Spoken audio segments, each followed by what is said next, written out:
కళాకారుల జీవితం అంటేనే అప్పులు తిప్పలు అరకొర వ్యవస్థలు అన్నట్టుగా ఎక్కడ కూడా వాళ్ళ బతుకుల్లో ఫుల్ ప్లెజ్డ్ వెలుగులు నిండిన ఏదో సినిమా వాళ్ళలాగా మేము బిరుగున్నాం అనే పరిస్థితి ఉండదు. ఎందుకంటే వీళ్ళు వాడేది ప్రజాపాట, ఎందుకంటే వీళ్ళు వాడేది జనం కోసం, ఎందుకంటే వీళ్ళ సమస్యలన్నీ జనం సమస్యలే మా సమస్యలుగా ముందుకొచ్చి పాడుతూ ఉంటారు. అటువంటి సందర్భాల్లో ప్రభుత్వ గుర్తింపు లేక ఉపాధి దొరక్క ఇబ్బంది పడుతున్నటువంటి నిరుద్యోగ కళాకారులందరూ, దగాబడిన కళాకారులు ముఖ్యంగా తెలంగాణ ఉద్యమం కోసం తెగించి కొట్లాడి సర్వం ప్రాణం పోయినా తెలంగాణ వచ్చుడో మేము చచ్చుడో అని కొట్లాడిన కళాకారుల జీవితాలు ఇంత అస్తవ్యస్తంగా ఉండడం అనేది నిజంగా ఇవాళ మన తెలంగాణ నుంచి ఈ నల్లగొండకు వస్తే నాకు ప్రధానంగా తెలిసింది. సో అన్న సీనన్న అన్న ఎట్లున్నాయి బతుకులు, ఏంది పరిస్థితి ఉన్నాయంటే ఏం చెప్పనన్నా, ఈరోజు తెలంగాణ కోసం ఆనాడి నుంచి ఈనాడి దాకా రైతాంగ తెలంగాణ సాయుధ పోరాటం కానించి మొదలయ్యి ఇప్పటిదాకా కూడా ఏ రోజు కూడా కళాకారునికి కడుపు నిన్నదనేది కలలో కూడా లేదు. కలగంటూ పాట పాడుకుంటూ ఏ రోజు కూడా కళాకారుడు హాయిగా ఉండాలనేది ఈ చరిత్రలో ఏనాడు రాసి లేదు. ఎందుకంటే ప్రతి కళాకారుడు నిజంగా చెప్పాలంటే కడుపు మార్చుకొని ఉద్యమం కోసం మలిదశ ఉద్యమం స్టార్ట్ అయినప్పుడు ఉద్యమం కోసం కళాకారులు కదిలిపోయినప్పుడు కాలుకు గజ్జ కట్టుకొని గోసిగొంగడి కట్టుకొని ఆకలి కడుపుని మార్చుకొని ప్రజల కోసం పాటలు పాడినటువంటి కళాకారులు ఈరోజు వెనకబడిపోయిర్రు. ప్రజలంటే ఏందో తెలవనోళ్ళు ఈరోజు ఉద్యోగాలు చేసి ఊర్లు వెళ్తుర్రు. కానీ వాళ్లకు మాకు భేదం లేదనకుండా వాళ్ళు కూడా కళాకారులు, మేము కళాకారులమని ఈరోజు మేము అనుకుంటుంటే వాళ్ళు విర్రవీగుతుర్రు. ఆ కేసీఆర్ ఇచ్చినటువంటి ఉద్యోగాలని వాళ్ళు అక్కడ పోయి ఆ కేసీఆర్ ఉద్యోగాలను పట్టుకొని వాళ్ళు విర్రవీగుతుర్రు. ఈరోజు ప్రభుత్వం మాపై దయ ఉంచి, అయ్యా రేవంత్ రెడ్డి గారు మా కళాకారుల బతుకులు మారాలే, కనీసం ఆ ప్రభుత్వాన్ని కూలదోసిన ఘనత కళాకారులకు ప్రజలకే దక్కింది కాబట్టి అది ఖచ్చితంగా ఈ ప్రజాపాలన వచ్చింది కాబట్టి ఈ ప్రజాపాలనలోనన్నా మాకు ఏ కోణం వలన న్యాయం జరగాలని కళాకారులందరికీ విన్నవించుకుంటూ ముందుగా ఈ ఛానల్కు నమస్తే పెడుతూ, అయ్యా దండం పెడతా, నేను చదువుకోలే, పాట రాయలే, కానీ మా బతుకులు మారలే.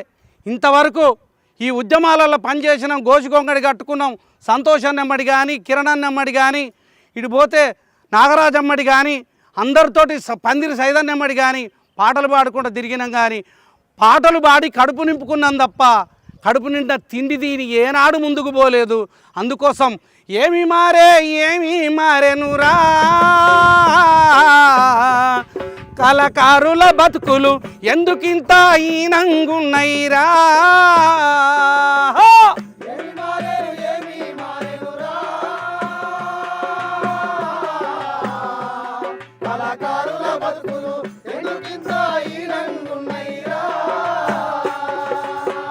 డప్పు కొట్టి పాట పాడి ఏం మారినాయి అనే జీవితం.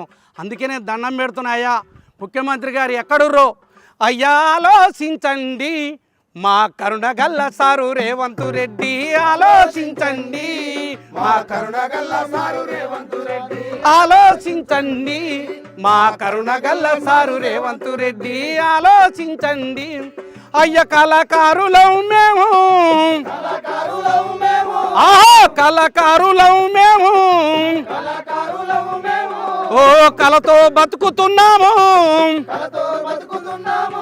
ఈ కళతో మా బతుకు కొనసాగించి కళతో మేము కడదకపోతాం. ఆలోచించండి, మా కరుణగల్ల సారు రేవంత్ రెడ్డి ఆలోచించండి, మా ముఖ్యం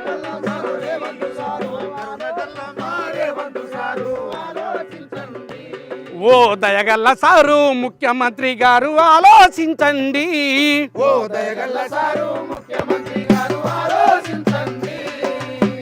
అయ్యా మా కడుపులు నిండక పెళ్ళం పిల్లలు వదిలిపెట్టి బాధ్యతలను మర్చిపోయి, అయ్యా మమ్మల్ని ఎవ్వడు పనికి పిలిచాడు కూడా లేడు. నువ్వు కళాకారుని, నీకేం బాధరా, నువ్వు ఎందుకు వస్తావురా, నువ్వు కాలు గజ్జగట్టి గోసిగొంగడి కట్టి ఒక్క పాట పాడితే వేలకు వేల వస్తున్నాయని ఊర్లలో కనీసం పనికి పిలిచే బాధ్యత ఒక్కళ్ళన్నా ఏ రైతన్నా వచ్చి కూలికొస్తావారా అని అడిగే నాదుడు లేడు మాకు.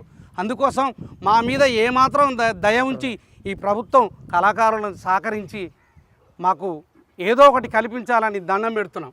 నిజంగా తెలంగాణలో నిరుద్యోగ కళాకారుల పరిస్థితి ఎట్లా ఉందంటే వీళ్ళ పాటలు వింటుంటే వీళ్ళ మాటలు వింటుంటే అంటే పేరు గొప్ప ఊరు దిబ్బ అన్న పరిస్థితి ఉన్నది. పేరుకేమో చాలా పేరు ఉన్నది, ఆయన పెద్ద కళాకారుడు అని అంటారు. ఇంటి పక్కడు కూలికి పోదామన్నా పిలువని పరిస్థితి. నీకేంద్రపై నువ్వు పాట పాడితే పైసలు వస్తాయి, నీకేం బాధ అన్నట్టుగా పేరేమో చూడనిగా పెద్దగా ఉన్నది, కానీ కడుపులు నిండుతలేవు, కూలీ లేదు, పనికి ఎవడు విలువడు. ఇగో ఇటువంటి పరిస్థితుల్లో ఉన్నాం. అయ్యా ముఖ్యమంత్రి గారు మమ్మల్ని చూడండి, మాకు ఉపాధి కల్పించండి అని చెప్పి కళాకారులు గోడాడుతున్నటువంటి పరిస్థితి. నిజంగా కళను నమ్ముకొని పాటే ప్రాణంగా బతుకుతున్న మాకు ఏ ఆధారం లేదంటూ మా ఆధారం నుంచి వచ్చిన సీనన్న చెప్తున్నాడు. ఆయన బాధ ఏందో కూడా ఒకసారి తెలుసుకుందాం. ఎందుకనంటే ఇవాళ వచ్చిందే నిరుద్యోగ దగాపడ్డ కళాకారులు, వాళ్ళ దరువేంది, వాళ్ళ ఆట ఏంది, పాట ఏంది, వాళ్ళు ఎలా దగాపడ్డారనే ముచ్చట్లు తెలుసుకుందాం. సీనన్న, నీ గాదేందో నీ ముచ్చటేందో ఒక్కసారి సర్కార్కి అర్థమవుతాడు చెప్పు. తెలంగాణ ఉద్యమంలో తెలంగాణ యొక్క ఆవశ్యకతను మరి పల్లెలలో జనానికి చెప్తూ తెలంగాణ గురించి, తెలంగాణ వ్యతను గురించి, తెలంగాణ యొక్క కష్టాలను కన్నీళ్లను ప్రజలకు ఏ విధంగా తీసుకుపోవాలి, ప్రజలను ఏ విధంగా చైతన్యపరచాలని నేను కాగితం మీద రాసి, నేను రాసిన పాటలు కాగితం మీద రాసుకొచ్చిన పాటలు పాడిన వాళ్ళకు గవర్నమెంట్ జాబులు వచ్చి ఇవాళ వాళ్ళే నన్ను ఎక్కిరించే పరిస్థితిలో నేనున్నా. నేను గవర్నమెంట్ని ఏమడుగుతున్నానంటే, మరి నేను కూడా కళాకారుణ్ణే, తెలంగాణ ఉద్యమం కోసం ఒక కొవ్వొత్తిలాగా ఆరిపోయిన కళాకారుణ్ణి కనుక నన్ను కూడా మరి గౌరవ రేవంత్ రెడ్డి గారు మరి కళాకారులు అందరినీ, మా కళాకారుల తరపున మమ్మల్ని అందరినీ ఆదరించి మిగతా కళాకారుల లెక్క మాకు కూడా మరి ఉద్యోగం ఇచ్చి మా అందరికి కూడా భరోసా కల్పించాలని మరి రేవంత్ రెడ్డి గారిని కోరుతున్నా ఉన్నాం. అదేవిధంగా తెలంగాణ ఉద్యమంలో నేను అతి ఇష్టంగా మెచ్చి నేను కోరి రాసుకున్న పాట, మరి మిగతా వాళ్ళు పాడిన పాట మరి మీ ముందు.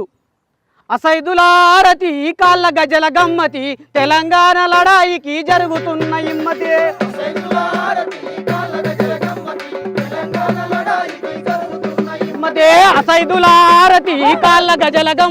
తెలంగాణ లడాయికి జరుగుతున్న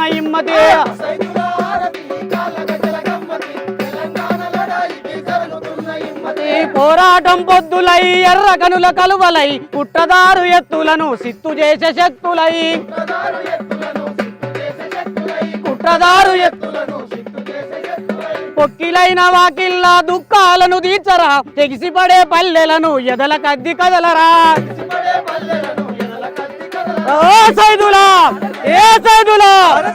సైదులారతి కాళ్ళ గజల గమ్మతి, తెలంగాణ లడాయికి జరుగుతున్న ఇమ్మతి.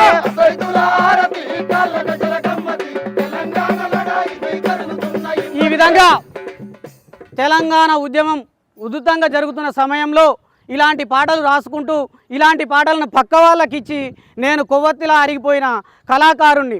అదేవిధంగా మరి సాంబశివుడు గారు చనిపోయినప్పుడు వారి మీద కూడా మరి పాడిన పాట, ఆ పాటను కూడా నేను ఉద్యమంలో పాడేది. నా పాటల్ని సరే అందరూ కూడా, మా వాళ్ళందరికీ కూడా చెప్తున్నా, నన్ను కూడా గుర్తించి నాకు కూడా ఈ కళాకారుల యొక్క మరి వెదల్ని గదల్ని మరి వారికి ఒక వెన్నుదండు ఉండి సపోర్ట్ చేసినటువంటి నన్ను మీ అందరిలా నేను కూడా ఒకనిగా మరి నాకు ఈ అవకాశం ఇచ్చిన మీ అందరికీ ధన్యవాదాలు తెలియజేస్తున్నాం.